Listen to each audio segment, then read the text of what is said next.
the kings of comedy. You, Ced, Bernie Mac, DL. How did they put that? How did they put that together, Steve? How did you guys come together and says, okay, DL, Ced, Steve, Bernie? See, the first year it was just me, Bernie, and Ced. Okay. And that was rough, man. And this kid came up to us named Walter Latham, 26 years old, and said, hey, man, I want to create this thing called the Original Kings of Comedy, and I want y'all three to be it, and we only gonna do basketball arenas. And we looked at him and said, we're gonna do what, dog? He said, we're gonna do basketball arenas. I said, dog, we can't sell out no basketball arena. He said, no, I've been looking at Polestar. All y'all, all three of y'all can sell out 5,000 seats by yourself. He said, if I put y'all together, we gonna sell out basketball arenas multiple times. So three of us were sitting there talking about it, and we said, man, this dude crazy, man. He can't do this right here. So he said, I got a sponsor, Crown Royal. He said, we're gonna guarantee y'all X amount a night. It was like $250,000. And we said, dog, you finna do what, dog? I looked at say, look, let's just get the deposit. Get on out. If it don't work, let's get the deposit. The kid paid us this deposit for the first night, and that's how we got started. And it was rough, man, because it was just the three of us. Mm-hmm. And the first night we did it was a disaster, man. It was for me. Mm-hmm. Great for Bernie and Ced, because they went up first. Right. Ced went up first. Now the deal was to do 30 minutes. Right. Ced went out there, did 45. Bernie did 52. I don't know if you've ever followed Bernie Mac before. It ain't what you want. They down there, Bernie done cussed out everybody in the crowd. And he's hysterical. They're stomping. The arena about to fall. And we're performing at this arena in Charlotte where the hockey players play. Yeah. So they had put down the floor on top of the ice. All the black people in there with coats. And then the dude said, we gotta have a 45-minute intermission. What? So you got Ced, Bernie, 45-minute intermission. These black people just sitting there on top of this ice with this little sheet of plywood between, and they freezing. Then here I come.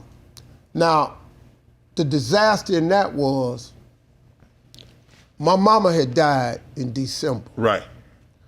Our first performance was December 26th, the day after Christmas. But my mama had died that month. My comedy special had came out December 21st on HBO. Right. I ain't even watch it. I was in a blur. My mama gone, man. It was like, for 2 months, man, I thought I was gonna die, Sharpe. I said, I ain't gonna make it, man, because I had lost this girl, man. I was devastated. So my special came out right before the first night. I wasn't even thinking. So I'm out there. When I finally come on stage, they freezing.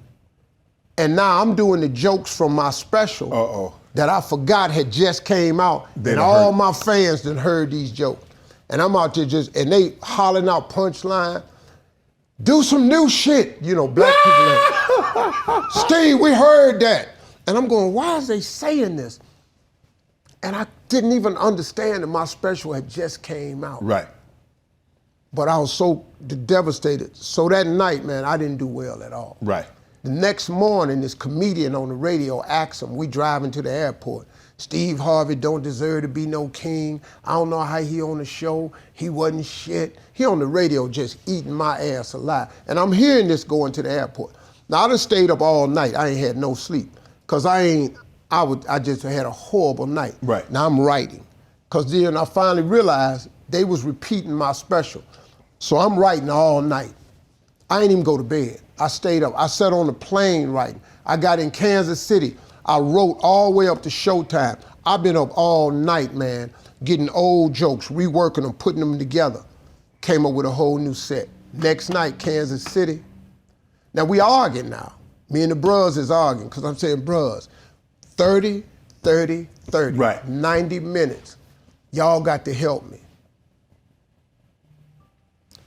40, 48, 15-minute intermission, here I come. That night I got a standing ovation. I had redeemed myself. Right. And so the first year was rough, because I wanted to switch up sometimes. Right. You know, we all kings. Right. You wanted to go first, maybe go first sometime, man, go in the middle. Hey man, let me sit in the rocking chair. Right. Let me be second. Right. Bernie sat in the rocking chair. And I went, man, because you got Ced warm him up, Bernie in the rocking chair. You closing behind these dudes is rough. So that's where we had our little... Is that where you and Bernie butted heads? That was our only odds. Because man, y'all got to give me a chance to win too. And they ain't never want to switch. So the whole year, we did that. And then we brought in Guy Torrey, and Guy Torrey hosted the show. Next year, he added DL. Now we got a problem. We can't have 4 acts, because who gonna go last now? So the argument was, Steve, you going last again. I'm going, hell no. No, man, we all getting the same check. Dog, I'm out here working. It's hard to follow. Now I gotta follow DL, Ced, and Bernie. Now Bernie by himself. Mac, yeah. Mac was he was, of all of us, man, that boy could put some pressure on you. So I said, I'll tell you what I'll do. So then Walter said, well, why don't one of y'all host the show? Ain't nobody want to be the MC. My hand was shot straight up. I got it. I'm hosting. Because that, for me, was cool. I make it like it's my show. I bring everybody out, lay it out like that. And then they switch up. Whenever we did St. Louis, Ced would close. Whenever we did LA, DL closed. When we did Chicago, Bernie closed. You know, everybody moved it around. Right. And then we settled in, and then the Kings was really born at that moment. But we toured for 3 years, man, and nobody but black people heard of us. There wasn't a white person in the crowd for 3 straight years. Wow. Never did an article. We just did black radio.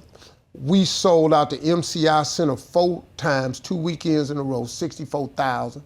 We sold out the Georgia Dome, 44,000. We sold out the United Center 6 times. Thought we was walking through this country.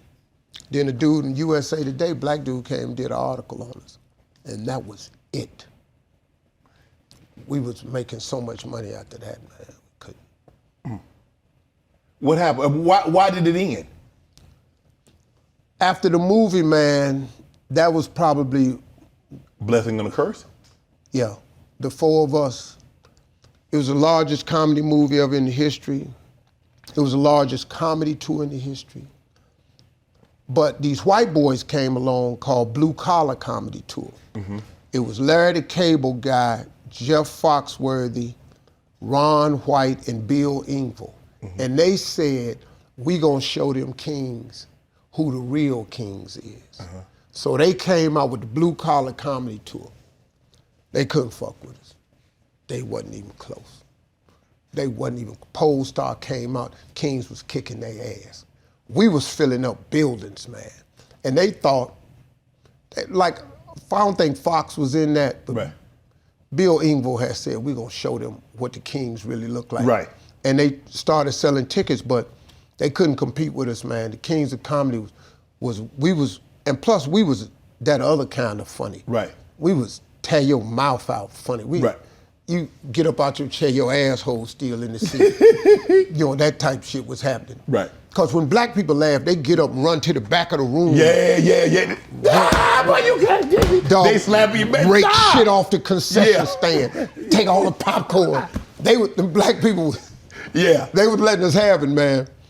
And so when it ended, the thing that the Blue Collar Comedy Tour did was they stayed together. We split up. You wish you would have kept it together, could have kept it together a couple of... We tried everything. But, you know, dudes felt like they was movie stars. I never saw myself as a movie star. I always knew. Yeah, I was going to ask you that. Because you kind of like stayed in your lane. You see Ced branched off, Bernie did movies. You kind of stayed. I mean, you had a couple of roles, but that didn't seem to be your passion. That didn't seem to be where you wanted to go. Never read for a movie, man. Didn't care nothing about it. I was a TV star. I want to be on TV. So TV and radio was your bag. Because I could do this. Right. I could do this. I could become household if I stay on TV. Right. You know, you got, hey man, to be famous in the movie, you know how long it take to be Denzel? Yeah. Yeah, that's. Denzel been at this a while. I remember him in Glory because they filmed Glory in Savannah, if I'm not mistaken. Yeah. So that was like 85, 86. He was a gangster though. This dude, you believed him. Yeah, yeah. I can only play me. Yeah. See, let me just do TV. Right. Why I just do me. I ain't Well, you been Steve Harvey. I ain't been no acting class, finna do this here. Right. I'm not finna care. Finna sit up here and just care. I don't really like you. Right. I can't cry. Right. Cry with you at, Right.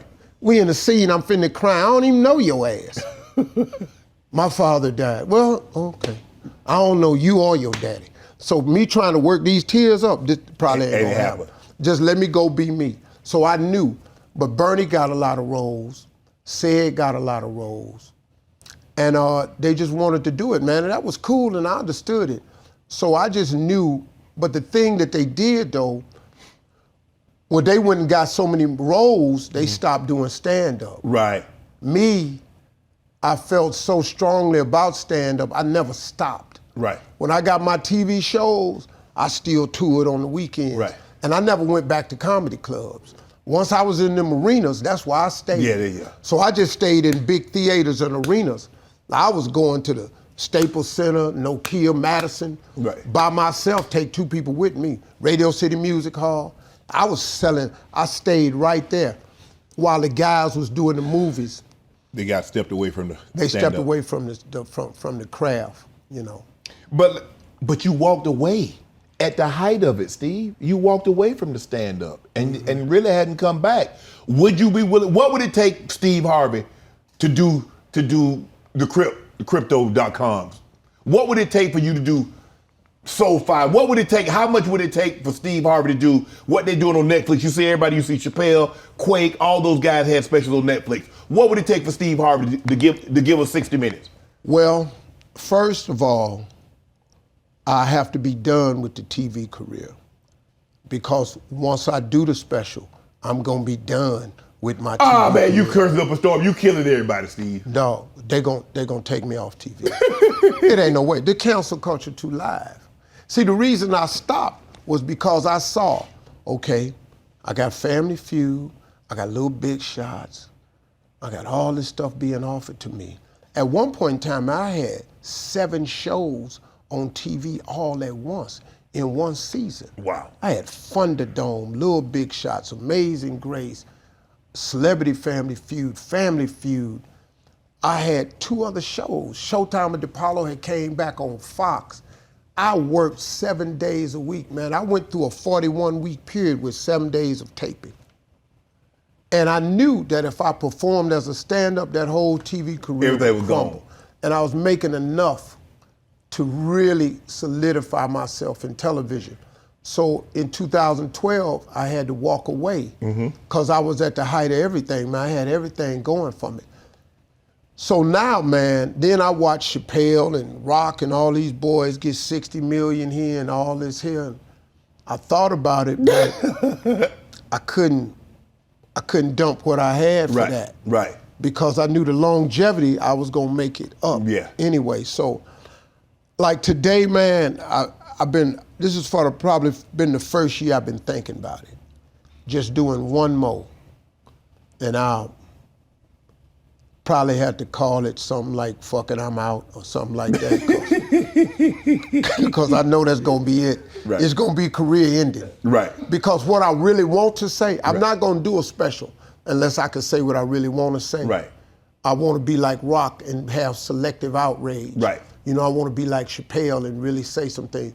But what I really got in my heart to say, if I say it, my career is over. You know what to do. Hit the subscribe button and become an official member of Club Shay Shay, where we do something before 2 something.